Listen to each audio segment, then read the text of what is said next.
дар хоҷагӣ деҳқонӣ ба номи муҳаммад осимӣ ҷамоати деҳоти деҳқонободи ноҳияи дӯстӣ бо мақсади рушди соҳаи кишоварзӣ ва вусъат бахшидани маъракаи кишту кори баҳорӣ аз ҷумла бо технологияи нав ба роҳ мондани кишти пунбадона бо иштироки раиси вилояти Хатлон Давлаталӣ Саид машварати кушоди саҳроӣ доир гардид. Зикр шуд ки сокинони вилояти Хатлон пай дар амал татбиқ намудани сиёсати ҳукумати ҷумҳурии Тоҷикистон камари ҳиммат баста баҳри рушду пешрафт ва шукуфоии ватани азизи хеш ҳиссаи арзанда мегузоранд. Дар ин маъракаи муҳими саҳроӣ кишоварзону мутахассисони соҳа аз шаҳру ноҳияҳои минтақаи бохтари вилояти Хатлон ширкат карда ҷиҳати раванди кишту кори баҳорӣ ва дигар омилҳои агротехникаи парвариши ин зироати техникӣ мубодилаи афкор сурат гирифт. Дар ин рӯз мутахассисони бахши кишоварзии ноҳияи дӯстӣ якчанд навъи тухмиҳоеро ки ба иқлими ноҳия ва вилоят мутобиқ мебошанд муаррифӣ намуданд. Қайд гардид ки тухмиҳои хушсифату серҳосиле ки ҳамасола кишту парвариш карда мешаванд аслан дар хоҷагиҳои тухмипарварии худи ноҳия истеҳсол мегарданд. Дар семинар мазкур ба раиси вилоят иттилоъ дода шуд ки ин мавсим дар ноҳияи дӯстӣ дар майдони умумӣ 7730 гектар кишти якчанд навъи тухмиҳои ватанӣ ва хориҷӣ гузаронида мешавад ки ба мақсад мувофиқ мебошад.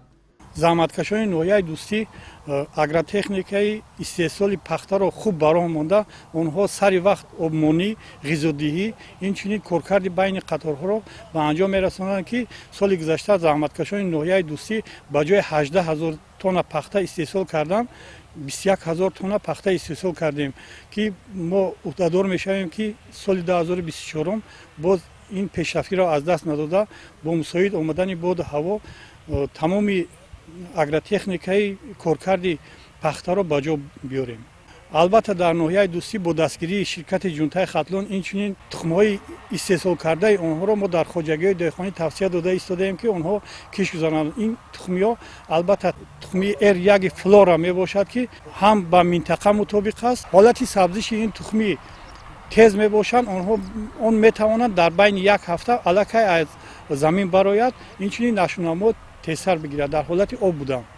мавриди зикр аст ки таи чанд соли охир дар доираи ҳамкориҳо дар ноҳияи дӯстӣ ширкати чинии ҷунтаи Хатлон Синсилу фаъолияти хешро ба роҳ монда дар майдони беш аз 3000 гектар кишти зери пилёнкагии пунбадонаро гузаронида аз он ҳамасола ҳосили фаровон ба даст меоранд. тавре мутахассисон иброз доштанд баҳри рушди соҳа дастрасӣ бо техникаву мошинолоти кишту шудгоркунанда нақши муҳим дорад. аз ин лиҳоз баҳри саривақту босифат анҷом додани маъракаи кишт дар ноҳия техника ва дигар таҷҳизоти муосири замонавӣ ворид гардидааст ки кори хоҷагидоронро дучанд осон менамоянд. 我们这个公司呢，已经到塔吉克来了，已经将近10年时间了。 ширкати ҷунтаи Хатлон Синсилу тӯли 9 сол мешавад ки дар ҷумҳурии Тоҷикистон фаъолият дошта саҳми худро барои пешравӣ ва баланд бардоштани ҳосилнокии пахта каме ҳам бошад гузошта истодааст. барои пешбурди кори хоҷагидорӣ тамоми технологияи зарурии ҳозиразамонро мо ворид карда мақсад дорем ки ин усули манфиатбахши пахтакориро ба деҳқонони Тоҷикистон омӯзонем.